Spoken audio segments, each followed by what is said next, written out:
Hi everyone, welcome to Ramanujan classes. I am Shekhar sir presenting today's video lecture on the topic of linear differential equation and its solution. I will discuss in this video lecture following topics. What is linear differential equation? General form of linear differential equation, how to identify the given differential equation, whether it is in linear form or non-differential equation form, solution of linear differential equation, different steps for solving linear differential equation, and last practice questions based on linear differential equation. तो चलिए इस video lecture को start करते हैं। सबसे first हम ये जान लेते हैं कि आखिर लीनियर डिफरेंशियल इक्वेशन बोलते किसको हैं। तो कोई भी डिफरेंशियल इक्वेशन जिसमें dependent variable and derivatives of dependent variables दोनों फर्स्ट डिग्री में प्रेजेंट होते हैं और दोनों प्रोडक्ट के फॉर्म में उस डिफरेंशियल इक्वेशन में अगर प्रेजेंट ना हो तो ऐसे डिफरेंशियल इक्वेशन को लीनियर डिफरेंशियल इक्वेशन बोलते हैं। ठीक है, फिर से इस चीज को समझिए।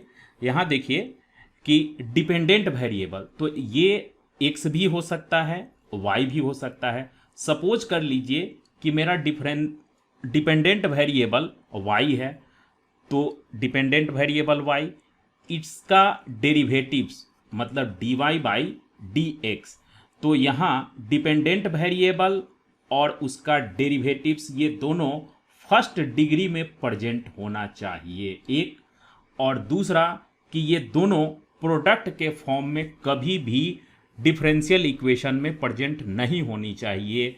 तो इस टाइप के कोई भी डिफरेंशियल इक्वेशन को हम लीनियर डिफरेंशियल इक्वेशन बोलते हैं। चलिए तो कुछ इसका एग्जाम्पल पहले देख लेते हैं कि किसको हम लीनियर डिफरेंशियल इक्वेशन बोलेंगे और किसको नहीं। तो सपोज कर लीजिए कि हमारे पास एक ये डिफरेंशियल इक्वेशन है। तो आप यहां देख रहे हैं कि डिपेंडेंट वेरिएबल मेरा x है और यहां इंडिपेंडेंट वेरिएबल t है। तो ये डिपेंडेंट वेरिएबल का डेरिवेटिव्स है और यहां स्क्वायर टर्म दिख रहा है, मीन्स डिपेंडेंट वेरिएबल का डेरिवेटिव्स फर्स्ट डिग्री में प्रेजेंट नहीं है, तो इसीलिए ये नॉन लीनियर डिफरेंशियल इक्वेशन होगा। अब अगर मैं इसका डिग्री की बात करूं और ऑर्डर की बात करूं तो नो डाउट इसका ऑर्डर 3 है और इसकी डिग्री 1 है। तो ये हम कैसे जाना, तो हाईएस्ट ऑर्डर पर जितना इसका एक्सपोनेंट अवेलेबल होता है उसी को हम डिग्री बोलते हैं। तो यहां देखिए ऑर्डर 3 और डिग्री 1। चलिए इसका कुछ और हम एग्जाम्पल लेते हैं, लेकिन उससे पहले हम ये जान लेते हैं कि कोई जरूरी नहीं है कि जितने फर्स्ट डिग्री का कोई भी अगर डिफरेंशियल इक्वेशन है तो वो लीनियर डिफरेंशियल इक्वेशन हो ही। जैसे यहां आप देख रहे हैं कि इस डिफरेंशियल इक्वेशन की डिग्री 1 है, उसके बावजूद भी ये लीनियर डिफरेंशियल इक्वेशन नहीं है। लेकिन इसके उलट अगर हम ये कहें कि जितने जो लीनियर डिफरेंशियल इक्वेशन है वो 100% उसकी डिग्री 1 होगी। ठीक है, फिर से समझ लीजिए कि अगर किसी भी डिफरेंशियल इक्वेशन की डिग्री 1 है तो ये कोई जरूरी नहीं है कि वो लीनियर डिफरेंशियल इक्वेशन का हो ही, लेकिन अगर कोई लीनियर डिफरेंशियल इक्वेशन होगा तो ये कंफर्म समझ लीजिए कि उसकी डिग्री मस्ट बी 1 होगा।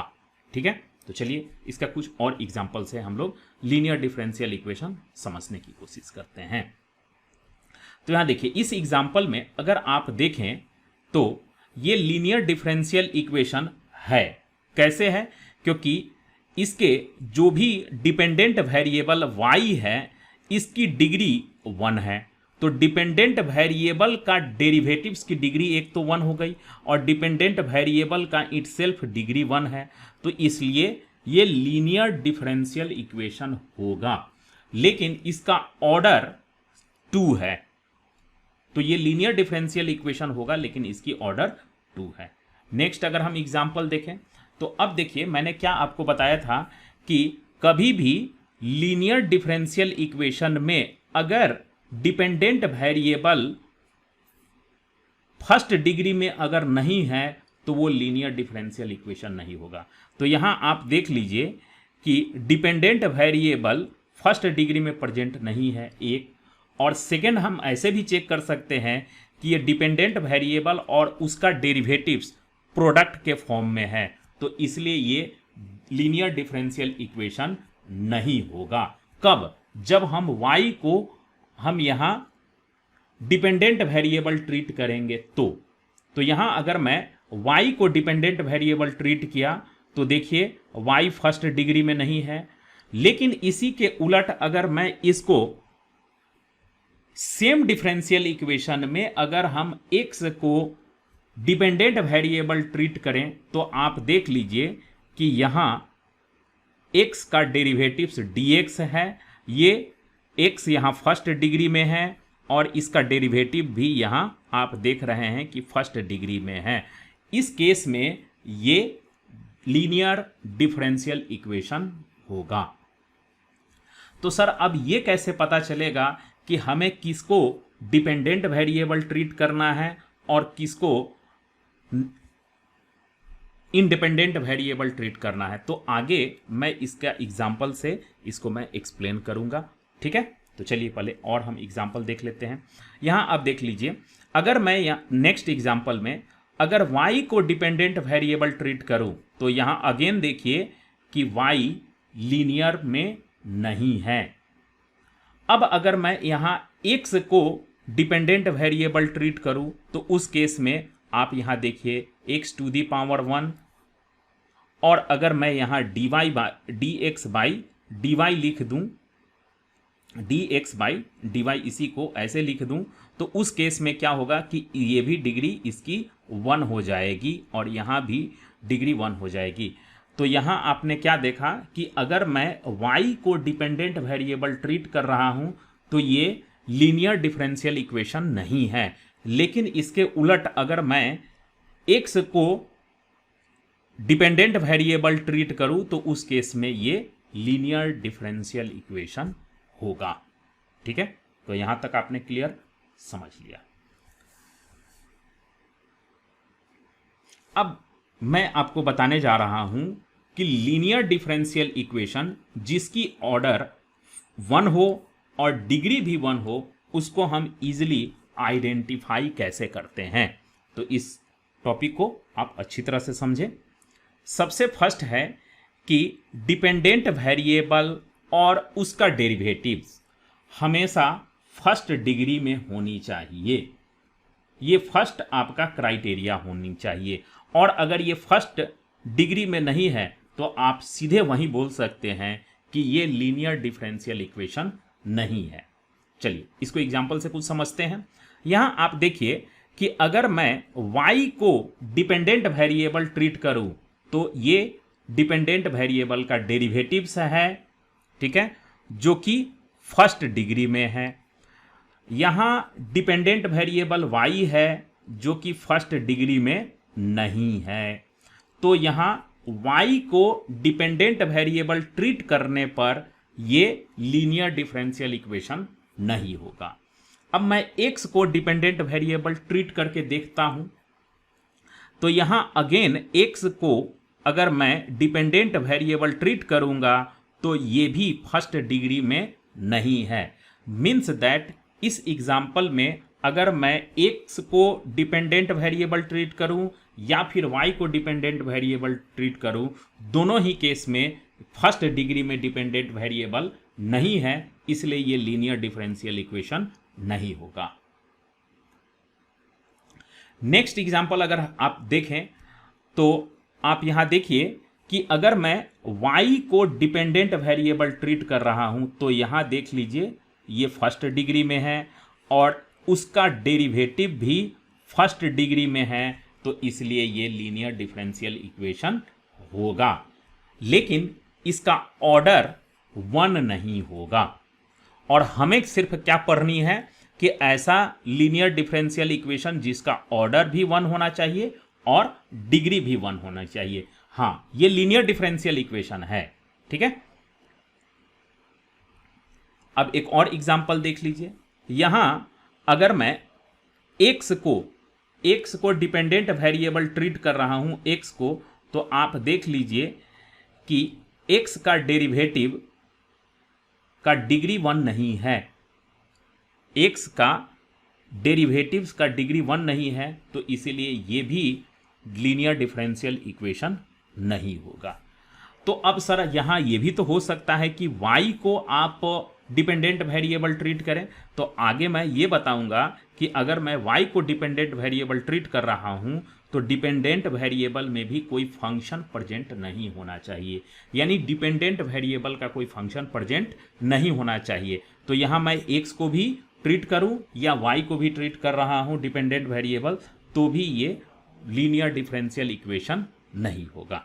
चलिए, तो ये आपने फर्स्ट क्राइटेरिया देखा कि लीनियर डिफरेंशियल इक्वेशन होने के लिए डिपेंडेंट वेरिएबल और उसका डेरिवेटिव्स फर्स्ट डिग्री में हर हाल में होनी चाहिए। ठीक है, ये आपको क्लियर हो गया। नेक्स्ट दूसरा क्राइटेरिया समझते हैं। यहां क्या है कि डिपेंडेंट वेरिएबल और उसके डेरिवेटिव्स कभी भी प्रोडक्ट के फॉर्म में डिफरेंशियल इक्वेशन में प्रेजेंट नहीं होनी चाहिए। और अगर डिफरेंशियल इक्वेशन में ये दोनों प्रोडक्ट के फॉर्म में है, कौन कौन, डिपेंडेंट वेरिएबल और उसका डेरिवेटिव्स प्रोडक्ट फॉर्म में है, तो आप सीधे देखने के साथ ही कह देंगे कि ये लीनियर डिफरेंशियल इक्वेशन नहीं है। चलिए, इसको कुछ एग्जांपल से हम समझने की कोशिश करते हैं। यहां आप देख लीजिए कि अगर मैं सबसे फर्स्ट y को डिपेंडेंट वेरिएबल ट्रीट करूं तो यहां y हो गया और उसका डेरिवेटिव्स dy, तो ये दोनों देखिए प्रोडक्ट के फॉर्म में प्रेजेंट है। तो y डिपेंडेंट वेरिएबल अगर हम ट्रीट करें y को, तो ये लीनियर डिफरेंशियल इक्वेशन नहीं होगा। और अगर हम x को डिपेंडेंट वेरिएबल ट्रीट करूं तो यहां देखिए ये हुआ x और इनटू इसका डेरिवेटिव्स dx है, तो यहां x भी प्रोडक्ट के फॉर्म में प्रेजेंट है, तो इसीलिए ये लीनियर डिफरेंशियल इक्वेशन नहीं होगा।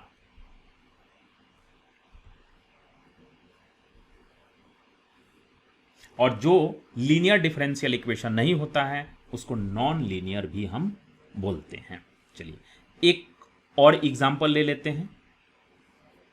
आप यहां देखिए कि अगर मैं अगेन x को अगर डिपेंडेंट वेरिएबल ट्रीट करूं तो यहां देखिए x और x का डेरिवेटिव प्रोडक्ट के फॉर्म में है, तो x को मैं डिपेंडेंट वेरिएबल यहां ट्रीट करके लीनियर डिफरेंशियल इक्वेशन नहीं बोल पाऊंगा। अब अगर मैं y को डिपेंडेंट वेरिएबल ट्रीट करूं तो यहां देखिए y का डेरिवेटिव्स और y दोनों प्रोडक्ट के फॉर्म में है, इसलिए ये किसी भी तरह से लीनियर डिफरेंशियल इक्वेशन नहीं है। क्यों? आपको ये प्रोडक्ट के फॉर्म में कहा जा रहा है कि नहीं होनी चाहिए और इसमें प्रोडक्ट के फॉर्म में प्रेजेंट है। चलिए, और क्राइटेरिया देखते हैं। ये आपने दूसरा क्राइटेरिया समझ लिया। अब तीसरा क्राइटेरिया आप समझ लीजिए कि डिपेंडेंट वेरिएबल कभी भी डिनोमिनेटर में नॉन डेरिवेटिव्स टर्म में प्रेजेंट नहीं होनी चाहिए। तो सर अब यहां नॉन डेरिवेटिव्स टर्म क्या हुआ? तो ऐसा टर्म लीनियर डिफरेंशियल इक्वेशन का ऐसा टर्म जिसमें डेरिवेटिव्स प्रेजेंट नहीं है, तो उसको हम नॉन डेरिवेटिव्स टर्म कहा जा रहा है। तो नॉन डेरिवेटिव्स टर्म के डिनोमिनेटर में डिपेंडेंट वेरिएबल प्रेजेंट नहीं होनी चाहिए। ठीक है, तो ऐसा क्यों सर? तो चलिए मैं एग्जांपल से अगर मैं दिखाने की कोशिश कर रहा हूं तो देखिए, यहां आपका ये नॉन डेरिवेटिव्स टर्म है, ये भी आपका नॉन डेरिवेटिव्स टर्म है। क्यों? क्योंकि इसमें डेरिवेटिव्स प्रेजेंट नहीं है। और ये टर्म क्या है आपका डेरिवेटिव्स टर्म। तो यहां कहा जा रहा है कि नॉन डेरिवेटिव्स टर्म में डिपेंडेंट वेरिएबल, तो यहां मैंने डिपेंडेंट वेरिएबल y को ट्रीट कर रहा हूं। तो नॉन डेरिवेटिव्स टर्म के डिनोमिनेटर में यहां आप देख लीजिए कि y प्रेजेंट है। इट मीन्स ये कभी भी लीनियर डिफरेंशियल इक्वेशन नहीं होगा। तो सर डिनोमिनेटर में प्रेजेंट होने से क्या फर्क पड़ता है? तो जिस समय आप इसको सिंप्लीफाई करेंगे तो जैसे ही इसका एलसीएम लेंगे तो यही y टर्म यहां पहुंच जाएगा। ठीक है, तो इसके प्रीवियस क्राइटेरिया में मैंने क्या बताया था कि यहां डेरिवेटिव्स और डिपेंडेंट वेरिएबल प्रोडक्ट के फॉर्म में नहीं होनी चाहिए। तो जैसे ही ये डिनोमिनेटर में प्रेजेंट होगा तो सिंप्लीफाई करते समय ये उसका प्रोडक्ट के फॉर्म में एपियर्स हो जाएंगे, इसीलिए ये लीनियर डिफरेंशियल इक्वेशन नहीं होगा। अब एक और एग्जांपल से इसको हम क्लियर करते हैं। देखिए, अब यहां मैं अगर x को डिपेंडेंट वेरिएबल ट्रीट करूं तो ये आपका डेरिवेटिव्स टर्म हो गया, ये नॉन डेरिवेटिव्स टर्म, ये भी आपका नॉन डेरिवेटिव्स टर्म। तो नॉन डेरिवेटिव्स टर्म के डिनोमिनेटर में देखिए डिपेंडेंट वेरिएबल प्रेजेंट है, और जब मैं इसको सिंप्लीफाई करूंगा एलसीएम लूंगा तो यही चीज यहां पहुंच जाएगा। तो डेरिवेटिव्स और डिपेंडेंट वेरिएबल यहां प्रोडक्ट के फॉर्म में आ जाएगा, तो इसलिए ये लीनियर डिफरेंशियल इक्वेशन नहीं होगा। ठीक है, आपको सारा चीज क्लियर होता चला जा रहा है। ये चीज आप क्वेश्चन सॉल्व करने के पहले ही आपको चेक करनी पड़ेगी कि ये लीनियर है या नहीं है। अगर लीनियर है तो क्विक आपको लीनियर के मेथड से सॉल्व करना होगा। अगर होमोजीनियस है कि नहीं है तो आपको होमोजीनियस जैसा ट्रीट करना होगा और उसी के अकॉर्डिंग उसको सॉल्व करनी होगी। तो इसलिए क्वेश्चन को देखने के साथ ही आपको ये क्लियर इंडिकेशन हो जानी चाहिए कि ये लीनियर डिफरेंशियल इक्वेशन है या नहीं है। तो मैं वही बताने की कोशिश कर रहा हूं। तो ये क्राइटेरिया, थर्ड क्राइटेरिया आपने समझ लिया। एक और एग्जांपल से इसको समझते हैं। यहां देखिए, अगर मैं डिपेंडेंट वेरिएबल y को ट्रीट कर रहा हूं तो ये नॉन डेरिवेटिव्स टर्म हो गए, और नॉन डेरिवेटिव्स टर्म के डिनोमिनेटर में यहां देख लीजिए कि डिपेंडेंट वेरिएबल है, इसलिए ये differential equation, linear differential equation नहीं होगा। ठीक है, तो ये भी क्राइटेरिया डिफरेंशियल इक्वेशन का आपने समझ लिया। अब नेक्स्ट एक और क्राइटेरिया समझते हैं। अगर हम लीनियर डिफरेंशियल इक्वेशन को सिंप्लीफाइड करूं, ठीक है, तो सिंप्लीफाइड करने का मतलब क्या हुआ कि इसमें derivatives dy by D x अगर सिंगल प्रेजेंट रहे तो उसको हम कहेंगे सिंप्लीफाइड फॉर्म। तो सिंप्लीफाइड फॉर्म में यानी dy बाई डी एक्स को अगर मैं सिंगल कर दूं और उसके बाद जो भी टर्म्स आएंगे उन सारे टर्म में से कम एक ऐसा टर्म जरूर होनी चाहिए जिसमें y प्रेजेंट होना चाहिए। कौन? इंडिपेंडेंट वेरिएबल प्रेजेंट होना चाहिए। ठीक है, और किसमें होना चाहिए? नॉन डेरिवेटिव्स टर्म में y जरूर से जरूर प्रेजेंट होनी चाहिए। चलिए फॉर एग्जांपल यहां हम देख लेते हैं। जैसे देखिए, यहां मैंने dy बाई डी एक्स को यानी डिपेंडेंट वेरिएबल के डेरिवेटिव्स को सिंगल कर दिया, मतलब ये सिंप्लीफाइड फॉर्म में प्रेजेंट हो गए। तो सिंप्लीफाइड फॉर्म में होने के बाद हमारे पास नॉन डेरिवेटिव्स टर्म ये और ये बच रहा है। अब इस दोनों टर्म में देखिए किसी में भी डिपेंडेंट वेरिएबल y प्रेजेंट नहीं है। दोनों में से किसी में भी आप देख रहे हैं, ये आपका नॉन डेरिवेटिव्स टर्म हो गया, और इन दोनों नॉन डेरिवेटिव्स टर्म में y कहीं प्रेजेंट नहीं है। y का मतलब यहां मैंने y को डिपेंडेंट वेरिएबल जैसा ट्रीट किया है, तो यहां y प्रेजेंट नहीं है। अगर दोनों में से किसी एक में भी प्रेजेंट नहीं होगा तो हम कह देंगे कि ये लीनियर डिफरेंशियल इक्वेशन नहीं है। चलिए नेक्स्ट, अगेन यहां देख लीजिए कि अगर मैं इसको सिंप्लीफाइड करूं तो यहां देखिए dy by D x single हो गया, तो ये सिंप्लीफाइड फॉर्म हो गया। तो अब मेरे पास नॉन डेरिवेटिव्स टर्म ये और ये नॉन डेरिवेटिव्स टर्म बच रहे हैं। अब इसमें देखिए, इसमें भी y प्रेजेंट नहीं है, इसमें भी y प्रेजेंट नहीं है, तो इसलिए ये लीनियर डिफरेंशियल इक्वेशन नहीं होगा।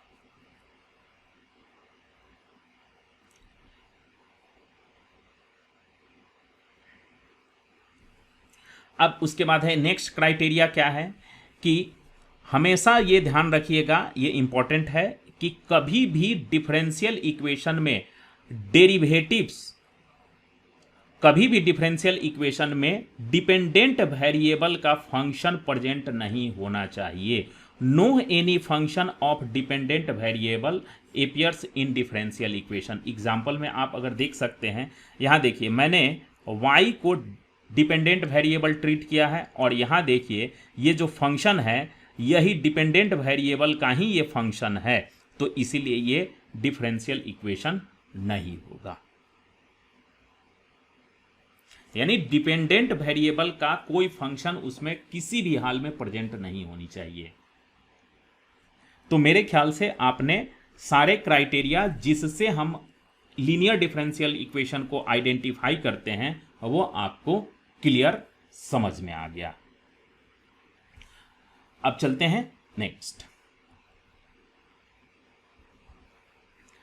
अब लीनियर डिफरेंशियल इक्वेशन का जनरल फॉर्म क्या होता है, इस चीज को अब आप देखिए। तो कोई भी लीनियर डिफरेंशियल इक्वेशन अगर वो फर्स्ट डिग्री का और फर्स्ट ऑर्डर का होगा तो हम उसको इस टाइप से लिख सकते हैं। यहां dy/dx याद रखिएगा कि जिसका ये डेरिवेटिव्स होगा उसी को हम डिपेंडेंट वेरिएबल ट्रीट किए हैं। तो यहाँ dy/dx है यानी y का ये डेरिवेटिव्स है, तो यहाँ y डिपेंडेंट वेरिएबल ट्रीट हो गया, यहाँ y होनी चाहिए और यहाँ p और जो q है ये आपका फंक्शन ऑफ x होना चाहिए या फिर कोई कांस्टेंट टर्म। अब ऐसा भी तो हो सकता है कि मैं y के जगह x को डिपेंडेंट वेरिएबल ट्रीट करूं, तो यहाँ देखिए x को अगर डिपेंडेंट वेरिएबल ट्रीट करूंगा तो उसका डेरिवेटिव्स प्रेजेंट होगा और उसके बाद यहाँ वही डिपेंडेंट वेरिएबल होना चाहिए और यहाँ अगेन p और q इस बार फंक्शन ऑफ y होनी चाहिए। तो ये आपका जनरल फॉर्म है और ये दोनों जनरल फॉर्म डिपेंड करता है कि आपने किसको डिपेंडेंट और किसको इंडिपेंडेंट वेरिएबल ट्रीट किया है। और ये क्वेश्चन देखने के साथ ही आपको डिसाइड कर लेना है कि यहाँ डिपेंडेंट वेरिएबल कौन होगा। चलिए अब हमने जनरल फॉर्म समझ लिया, अब इसका हम कैसे सॉल्यूशन किया जाता है वो तो हालांकि इसके मेथड, सॉल्यूशन का मेथड आपको जाननी नहीं है, लेकिन मैं यहाँ एक्सप्लेन करके बता रहा हूँ कि आखिर लीनियर डिफरेंशियल इक्वेशन का जो सॉल्यूशन सिंप्लीफाइड फॉर्म में आया वो आखिर कैसे आया और कहाँ से आया। तो चलिए इसको आप देख लीजिए।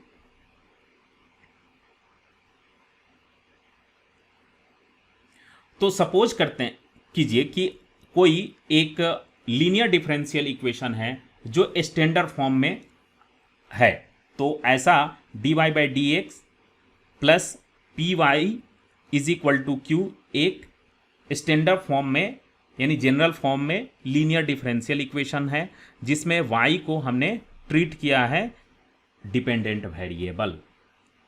तो मैं इसको दोनों तरफ से कोई एक फंक्शन, दोनों साइड कोई एक फंक्शन gx से मल्टीप्लाई कर दे रहा हूं। LHS और RHS में मल्टीप्लाई करने के बाद ये मेरा रिजल्ट आ जाएगा। इसको मैंने इक्वेशन 1 ले लिया, ठीक है। यहां देखिए लेफ्ट साइड भी मैंने gx, यहां भी gx और राइट साइड भी gx से मल्टीप्लाई कर दिया है। अब मैं इस फंक्शन को, ये gx जो मैंने चूज किया है, ये खुद से इस तरह से मैं इसको चूज करूंगा कि RHS में जो भी टर्म है वो इसका डिफरेंशिएशन आ जाए। RHS का जो भी टर्म यहां आप देख रहे हैं वो इसका डिफरेंशिएशन आ जाए। तो हमने उसी टाइप से gx को, gx एक फंक्शन है उसको हमने ट्रीट किया। तो क्या मैंने बताया था अभी कि ये जो RHS टर्म है वो y इंटू gx का डिफरेंशिएशन है। तो इसी RHS टर्म को differentiation of y into gx मैं लिख सकता हूं, चूंकि ये RHS इसका डिफरेंशिएशन है तो मैं उसको इस तरह से लिख दिया। अब है क्या कि इसको सिंपल u इंटू भी डिफरेंशिएशन u इंटू भी के फॉर्म में आप इसको ब्रेक कर दीजिए। तो ब्रेक करने के बाद आप देखिए मैं इसको इस तरह से लिख सकता हूं।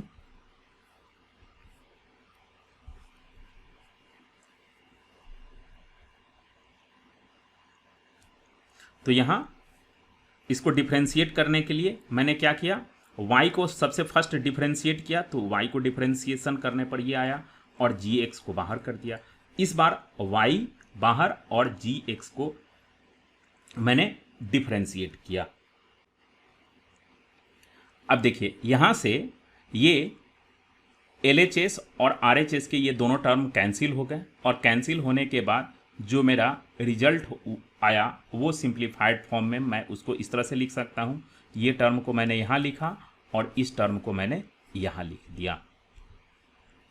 अब देखिए यहां ये y और ये y अगेन कैंसिल हो गया, तो इसको मैं फिर से और सिंप्लीफाइड फॉर्म में यहां p इंटू gx और ये ऐसे मैं लिख सकता हूं। ठीक है, अब यहां से gx को मैं इस साइड लिख सकता हूं और dx को इस साइड लिख सकता हूं। अब आप यहां गौर से देखिए कि ये डिनोमिनेटर में मेरा फंक्शन gx है और डिनोमिनेटर का ये डिफरेंशिएशन है। जब हम कोई फंक्शन के आगे d लगा देते हैं तो इसका मतलब होता है डिफरेंशिएशन ऑफ दैट फंक्शन।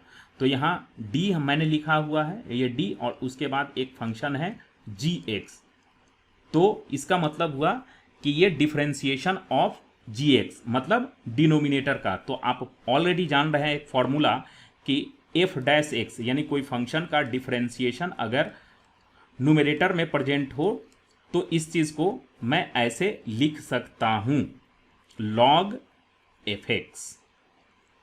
ठीक है, ये डिफरेंशिएशन का फॉर्मूला हुआ। तो नेक्स्ट ऐसे मैं इसको लिख सकता हूं। नेक्स्ट लाइन में देखिए दोनों को मैंने इंटीग्रेट किया, तो यहां और यहां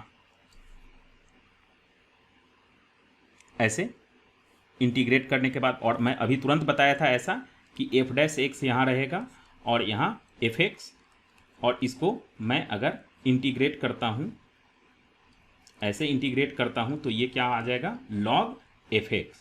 तो इस तरह से इसको मैं नेक्स्ट ऐसे लिख सकता हूँ, इंटीग्रेशन के बाद log gx, इस तरह से मैं लिख सकता हूँ।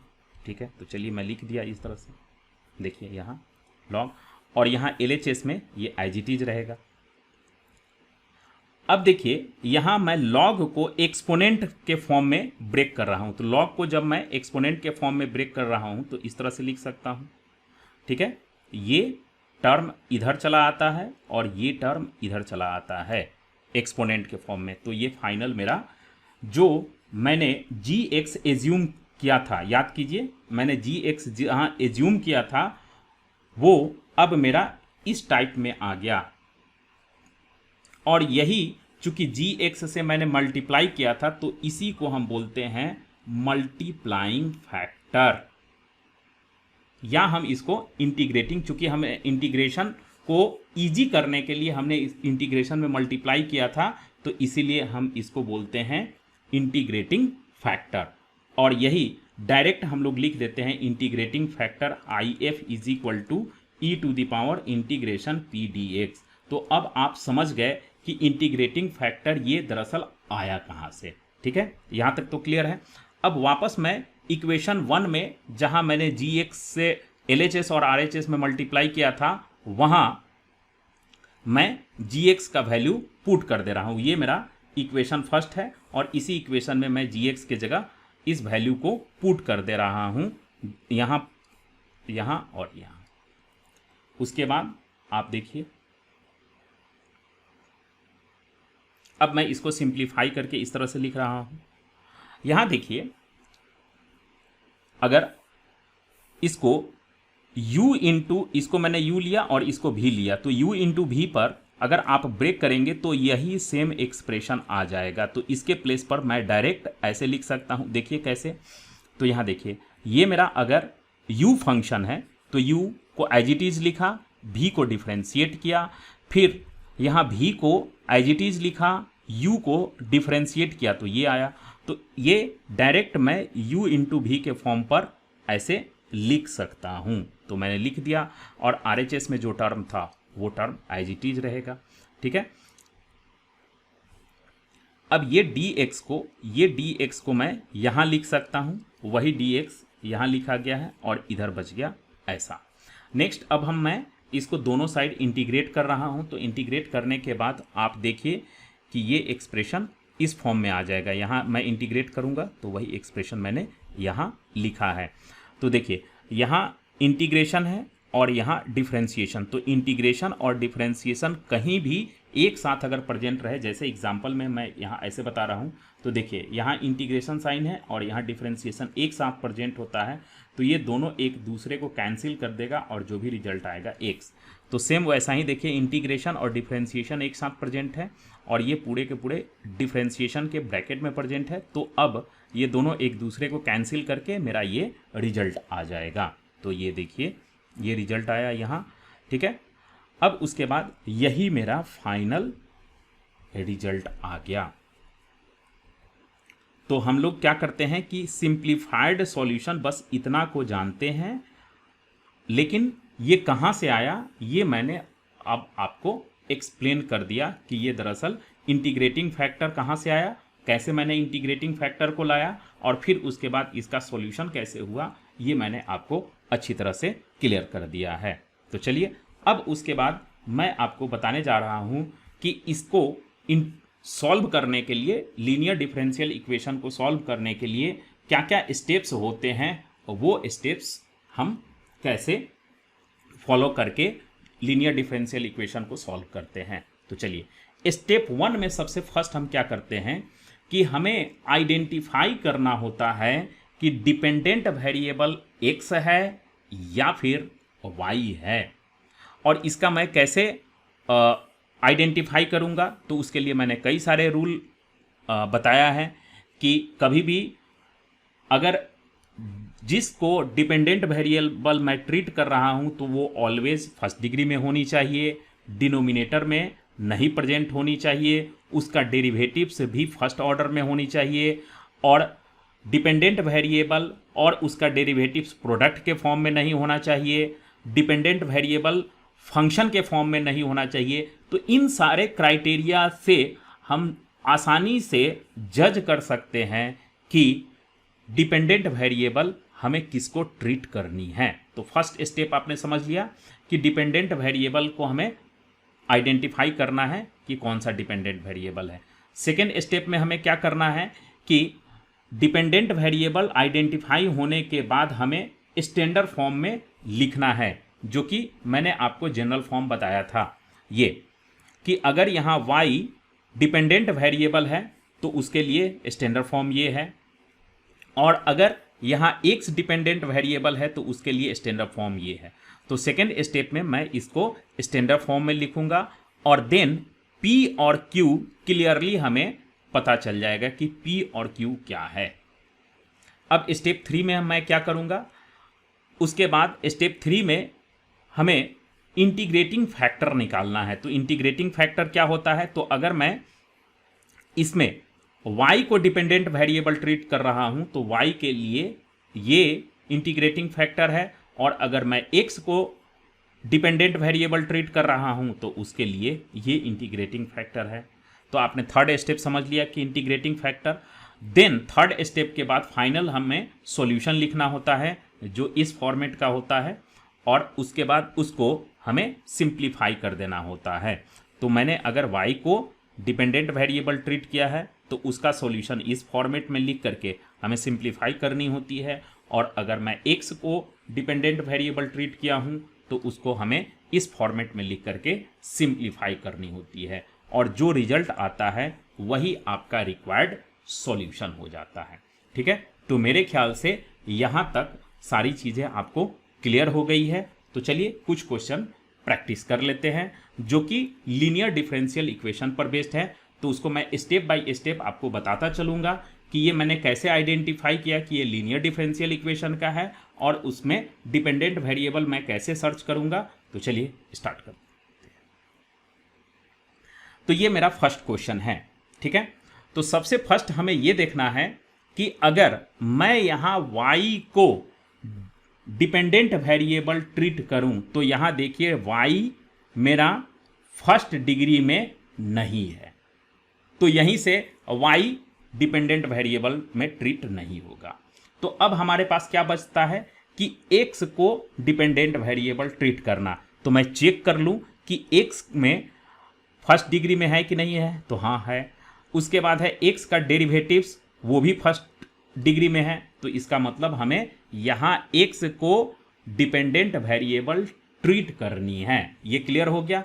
अब चलिए इसका स्टेप बाय स्टेप सॉल्यूशन, और मैंने यहाँ आपको बता भी दिया है कि dependent variable must be in first degree में होनी चाहिए। तो हमने यहाँ कैसे देखा आपने कि कैसे आइडेंटिफाई किया, उसके बाद अब मैं इसका सॉल्यूशन स्टेप बाय, इसको मैं सेकेंड स्टेप में मैंने क्या बताया था कि इसको हमें स्टैंडर्ड फॉर्म में करनी है, तो मैं इसको बस सिंप्लीफाई करके स्टैंडर्ड फॉर्म में मैं लिख रहा हूँ। तो अब आप देखेंगे कि यहाँ मैंने स्टैंडर्ड फॉर्म में लिखा, तो ये मेरा डिपेंडेंट वेरिएबल का डेरिवेटिव्स हो गया, और जो कि एग्जैक्टली आपको इस फॉर्मेट में ये सिंप्लीफाइड हो गया। तो अब हमें यहाँ पता चल जाएगा कि ये हो गया मेरा P और ये हो गया Q, where P and Q is either function of y और कांस्टेंट टर्म। तो यहाँ फंक्शन ऑफ y है। अब देन हमें क्या थर्ड स्टेप में क्या करनी थी, इंटीग्रेटिंग फैक्टर। तो इसका मैं इंटीग्रेटिंग फैक्टर इस तरह से निकालूंगा। तो देख लीजिए इसका इंटीग्रेटिंग फैक्टर मैं निकाला, यहाँ हमें p रखना होगा और इसका मैं इंटीग्रेशन निकालूंगा, तो ये log y आया और फिर उसके बाद इसका, तो ये मेरा y इंटीग्रेटिंग फैक्टर आ गया। अब इंटीग्रेटिंग फैक्टर मिलने के बाद हमें क्या करनी है कि डायरेक्ट जो भी इसका सॉल्यूशन होता है उस फॉर्मेट पर, ये सॉल्यूशन का फॉर्मेट है, उसमें यहाँ वैल्यू इंटीग्रेटिंग फैक्टर को पुट करनी है और देन उसके बाद सिंप्लीफाई करनी है। तो यहाँ देखिए मैंने इंटीग्रेटिंग फैक्टर को यहाँ पुट किया, यहाँ इंटीग्रेटिंग फैक्टर को यहाँ पुट किया और उसके बाद इसको मैं सिंप्लीफाई करूँगा, तो ये मेरा फाइनल यही आंसर आ गया। ठीक है, तो मेरे ख्याल से ये आपने इस क्वेश्चन के थ्रू ये समझ लिया कि कैसे मैं डिपेंडेंट वेरिएबल और इंडिपेंडेंट वेरिएबल को आइडेंटिफाई करूँगा। स्टार्टिंग में ही आपको ये करनी होगी, तभी आप है सही आप वे में इसका इंटीग्रेशन कर पाएंगे। चलिए एक और क्वेश्चन लेते हैं।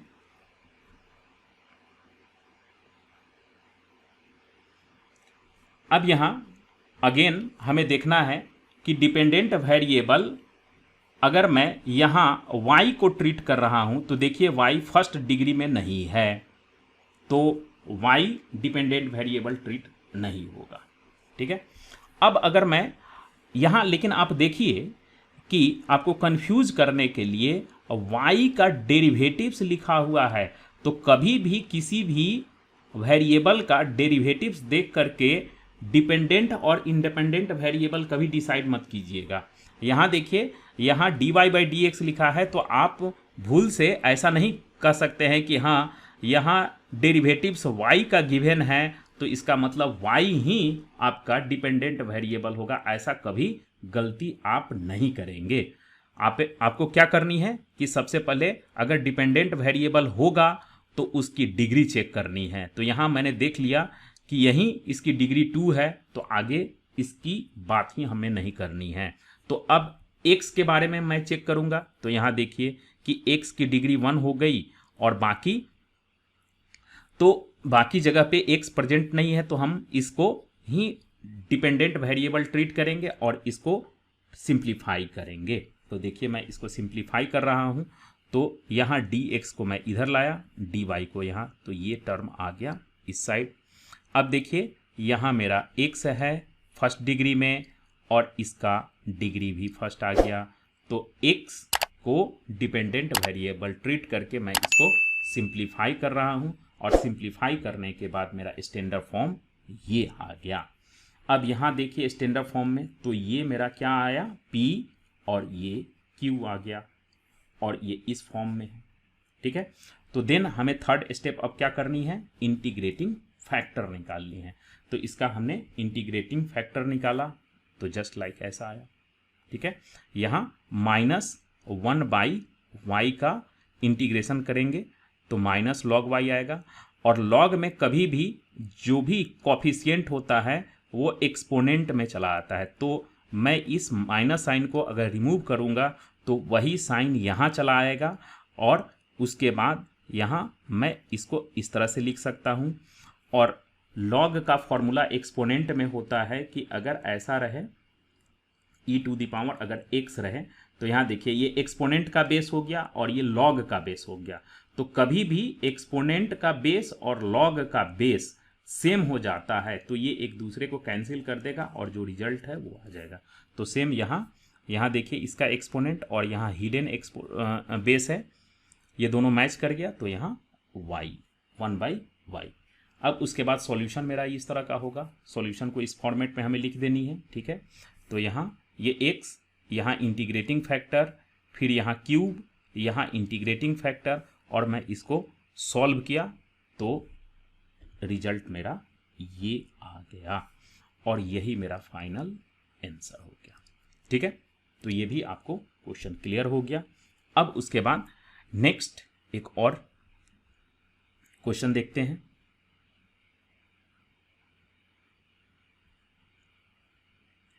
अब यहां मैं कैसे डिसाइड करूंगा कि कौन सा वेरिएबल डिपेंडेंट है या नहीं डिपेंडेंट है। तो याद कीजिए मैंने क्या बताया था कि कभी भी डिफरेंशियल इक्वेशन में जो लीनियर है उसमें डिपेंडेंट वेरिएबल का फंक्शन प्रेजेंट नहीं होता है। तो आप यहाँ देखिए tan इनवर्स y, तो ये डिपेंडेंट वेरिएबल y अगर मैं डिपेंडेंट वेरिएबल ट्रीट करूँगा तो y का यहाँ फंक्शन प्रेजेंट है, मीन्स दैट आप यहाँ y को डिपेंडेंट वेरिएबल ट्रीट कर ही नहीं सकते हैं। तो अब हमें क्या करना होगा, दूसरा आप यहाँ से भी चेक कर सकते हैं कि देखिए y का अगर मैं डिपेंडेंट वेरिएबल लेता हूँ तो वो फर्स्ट डिग्री में होनी चाहिए, लेकिन यहाँ फर्स्ट डिग्री में नहीं है, ठीक है। तो हमें अब क्या करनी होगी कि यहाँ x को ही डिपेंडेंट वेरिएबल ट्रीट करना होगा और उसका डेरिवेटिव्स को स्टैंडर्ड फॉर्म में लाना होगा। तो मैंने इसको स्टैंडर्ड फॉर्म में ऐसे लाया, ठीक है। फिर उसके बाद मैं सिंप्लीफाई करके ये लाया, इसके डिनोमिनेटर को, ये दोनों टर्म हैं, इस टर्म को और इस टर्म को अलग अलग मैंने यहाँ लिखा, उसके बाद देन ऐसे, और लास्ट में इसको स्टैंडर्ड फॉर्म में ऐसे लाया। अब यहाँ देखिए ये मेरा डिपेंडेंट वेरिएबल का डेरिवेटिव्स हो गया, ये p, ये q हो गया। अब इस फॉर्मेट में आ गया। तो इसके बाद मैं क्या करूँगा कि इंटीग्रेटिंग फैक्टर निकालूंगा। तो इंटीग्रेटिंग फैक्टर इसका इस तरह से हो गया, और आप जान रहे हैं कि इसका इंटीग्रेशन क्या होता है, tan इनवर्स y। तो ये मेरा इंटीग्रेटिंग फैक्टर निकल गया। अब इंटीग्रेटिंग फैक्टर निकलने के बाद जो सॉल्यूशन का स्टैंडर्ड फॉर्म है उसमें मैंने इसको पुट कर दिया। पुट करने के बाद इसको मैं सिंप्लीफाई कर रहा हूँ। तो सिंप्लीफाई करने के बाद आपका ये रिजल्ट, ठीक है। इंटीग्रेटिंग फैक्टर मैंने यहाँ पुट किया, ये इंटीग्रेटिंग फैक्टर यहाँ आ गया, ठीक है। अब इसको मैं थोड़ा सिंप्लीफाई कर रहा हूँ।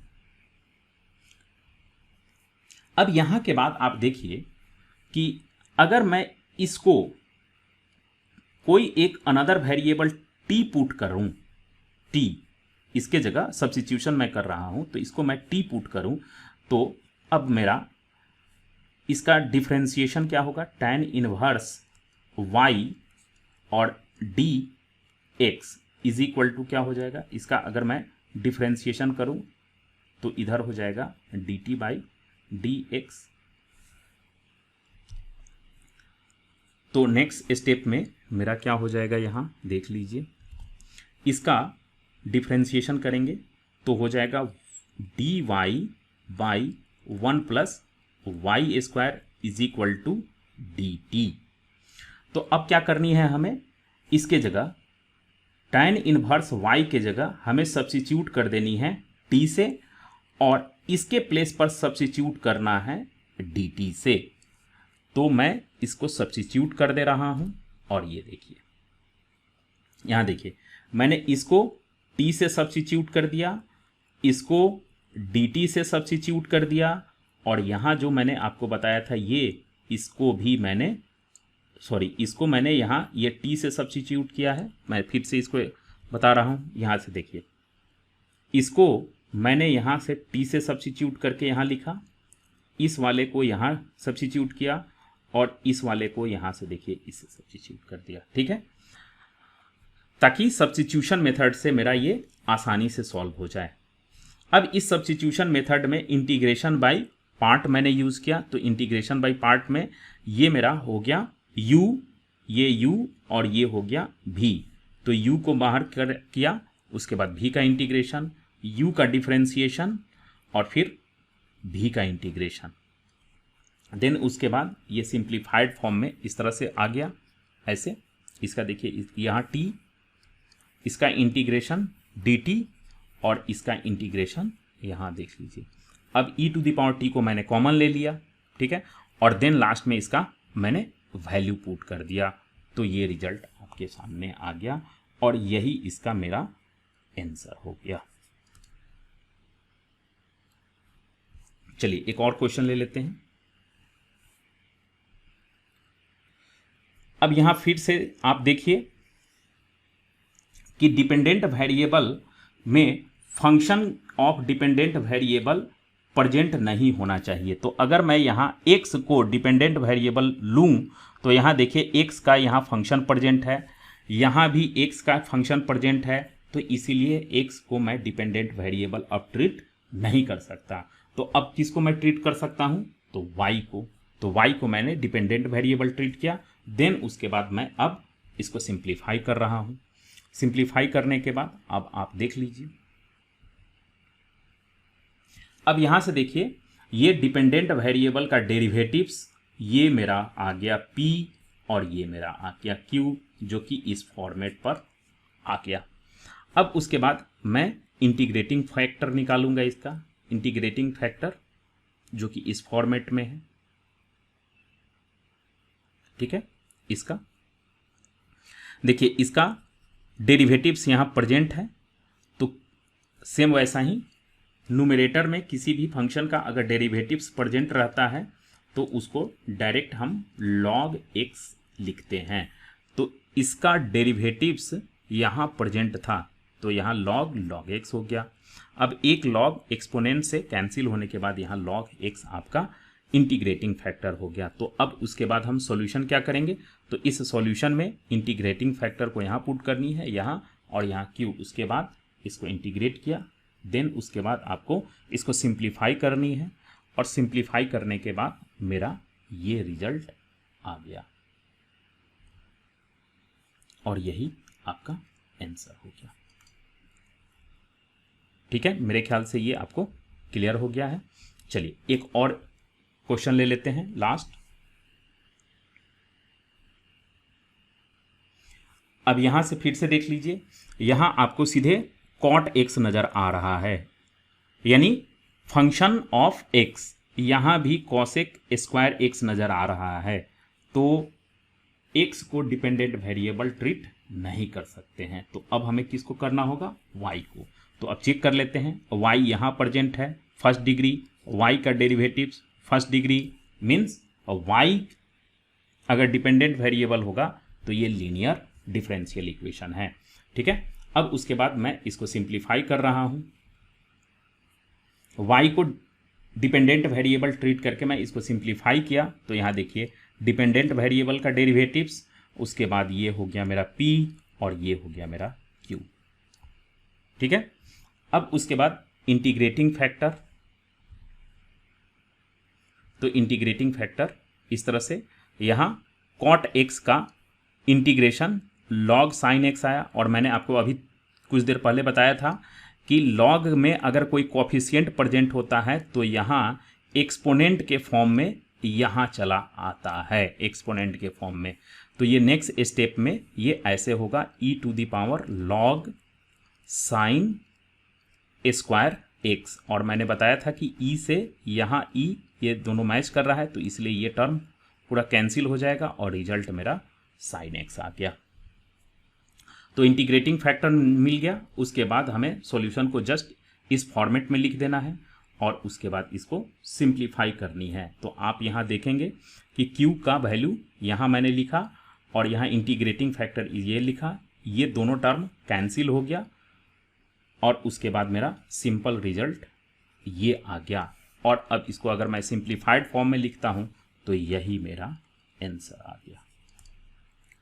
तो मेरे ख्याल से आपको ये सारे क्वेश्चन से क्लियर हो गया कि किस तरह से मैं डिपेंडेंट वेरिएबल चूज करता हूँ और डिपेंडेंट वेरिएबल चूज करने के बाद उसको स्टैंडर्ड फॉर्म में कैसे लिखूंगा और देन उसके बाद इंटीग्रेटिंग फैक्टर निकाल करके कैसे सॉल्व करूंगा। ठीक है, तो चलिए अब वीडियो के लास्ट में आपके लिए कुछ क्वेश्चंस हैं। मेरे ख्याल से आपको मैंने सारे कुछ बता दिया, तो अब आप उसको ईजिली सॉल्व कर पाएंगे। ठीक है,